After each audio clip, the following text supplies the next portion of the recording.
Right now, in the middle of the Atlantic Ocean, there is a vessel the size of an aircraft carrier, moving 300,000 tons of crude oil. If you pull up a standard tracking map like marine traffic, you won't see it. It has no name. It has no flag. According to the digital systems that govern global trade, this ship does not exist, but it's there, and it's not alone. Most people assume global shipping is a tightly regulated grid, a transparent conveyor belt moving goods from A to B. We're told that every barrel of oil and every shipping container is tracked, insured, and accounted for. That is a lie. Parallel to the legal supply chain, a second, invisible system has been engineered. A shadow fleet of over 600 vessels that have effectively vanished from the grid. They don't just dodge sanctions, they are the unseen infrastructure keeping the global energy market from collapsing. And right now, one of them is likely floating past a coastline near you, completely uninsured and entirely invisible. To understand how you hide a ship that is 3 football fields long, you first have to understand the system it's hiding from. The maritime world relies on a system called AIS, the Automatic Identification System. It's the digital heartbeat of global trade. Every commercial ship is legally required to ping its location, identity, and destination every few seconds. It's how we prevent collisions, and it's how we track the global economy. For decades, this system worked because it was built on trust. If a transponder said a ship was in the Red Sea, the ship was in the Red Sea. But in early 2022, the data started to glitch. Analysts began noticing ghost signals. A tanker would appear to be sailing in circles off the coast of Japan, while satellite imagery showed that same ship physically loading oil in a port in Russia or Iran. This wasn't a malfunction, it was the birth of the dark fleet.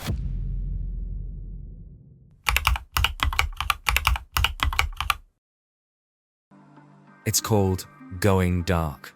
A captain simply flips a switch on the bridge, disabling the AIS transponder. In the vastness of the open ocean, once that signal is gone, the ship is effectively invisible to standard surveillance. But going dark is crude. It draws attention.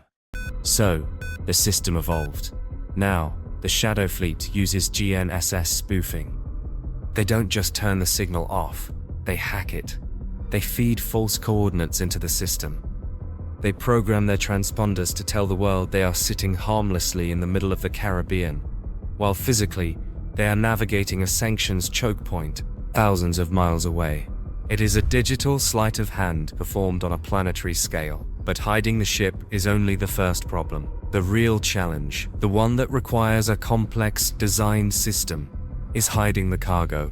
If a sanctioned tanker sails directly into a Western port, it gets seized. So, the Shadow Fleet developed a logistics network that rivals Amazon's, but it takes place entirely at sea. It happens in what are known as gray zones. These are patches of international waters, just outside the jurisdiction of major powers, off the coast of Kalamata, Greece, the Strait of Johor near Singapore, or the mid-Atlantic. Here's the mechanism. A Shadow Fleet vessel, loaded with sanctioned oil, meets a clean vessel in the middle of the ocean. They lash the ships together, a dangerous maneuver called a ship-to-ship transfer, or STS. They pump the oil from the ghost ship to the legal ship. Once the oil is in the clean ship's hold, it is effectively laundered. It's no longer Russian or Iranian oil, it's now just mixed blend crude. It gets a new bill of lading, a new origin story, and it enters the legal supply chain.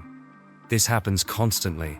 The gas in your car right now might have started its journey on a ship that officially doesn't exist. But here is where the system gets terrifyingly fragile. Standard shipping relies on massive insurance policies provided by Western P&I clubs. If a normal tanker runs aground and spills oil, Lloyd's of London pays the billions required to clean it up. The Shadow Fleet has no such safety net. These ships are bought by shell companies registered in places like the Seychelles or the Marshall Islands. A single PO box might own 5 supertankers. The owners are anonymous. The insurance is non-existent. If you dig into the registration documents of these vessels, you find a labyrinth designed to evaporate liability. One specific tanker was found to be owned by a company, which was owned by another company, which was eventually traced back to a wildly generic office building in Mumbai that didn't actually have any employees. This isn't just tax evasion. It's a liability shield. If one of these ships crashes, there is no one to call, there is no one to sue, and there is no money to pay for the damage. And the crash isn't a matter of if, it's a matter of when. This is the part of the system nobody likes to talk about. The ships in the shadow fleet are zombies. In the legitimate shipping world, a tanker is usually retired and scrapped after 15 or 20 years. The saltwater corrosion and metal fatigue make them too dangerous to operate. But the shadow fleet buys these scraps. They scour the market for tankers that are 25, 30, or even 40 years old. Ships that legitimate companies are throwing away. They buy them for cash, paint over the rust, rename them, and send them back out for the heaviest work in the industry. We saw what happens when this system breaks in 2023, off the coast of Malaysia. A shadow fleet tanker called the Pablo, a 26-year-old vessel with a history of changing flags, caught fire. It didn't just burn, the deck was ripped open like a tin can.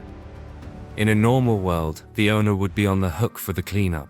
But when authorities tried to contact the owners of the Pablo, they found nothing.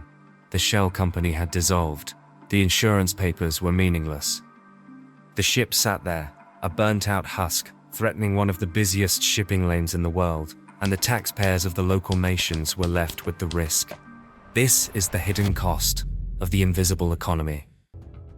We have created a fleet of unmaintained, uninsured, zombie vessels, carrying toxic cargo through the world's most fragile ecosystems. They are ticking time bombs, floating past our coastlines. So why do we let it happen?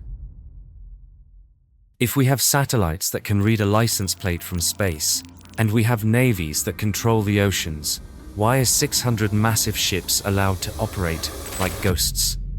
The answer brings us back to the hidden mechanism that rules your daily life: price. If the world actually enforced the rules, if every shadow fleet vessel was seized tomorrow, the global supply of oil would plummet. Energy prices would double, maybe triple, overnight. Higher petrol prices in the lead up to oil prices rose sharply as crude oil prices climbed. Inflation would skyrocket. Economies would stall. The uncomfortable reality is that the global economy needs the shadow fleet. We have built a system where we publicly condemn the contraband, but privately, we rely on the supply chain that delivers it. Western nations look at the gray zones, see the ship-to-ship transfers happening on satellite feeds, and choose not to intervene. It is a designed blind spot. The regulators, the governments, and the markets have tacitly agreed to let the ghost ships run, because the alternative is an economic heart attack. The system is functioning exactly as it was designed. It creates a buffer. It allows the oil to flow, while the sanctions stay on paper. It keeps your gas cheap, keeps the factories running, and keeps the geopolitical tension just below the boiling point. Step back, and the pattern becomes clear. The shadow fleet isn't a criminal outlier, it is the structural adhesive holding the fractured global economy together. We are told that supply chains are about efficiency and transparency, but the reality is that 10% of the world's fuel is moving through a don't ask, don't tell network of rusting hulls and spoof signals. The next time you see a report about sanctions or steady gas prices, remember the Pablo. Remember that the stability of your daily life depends on a ghost ship, sailing without lights, hoping the rust holds together for just one more voyage. That is the system. And now that you see it, you can't look away.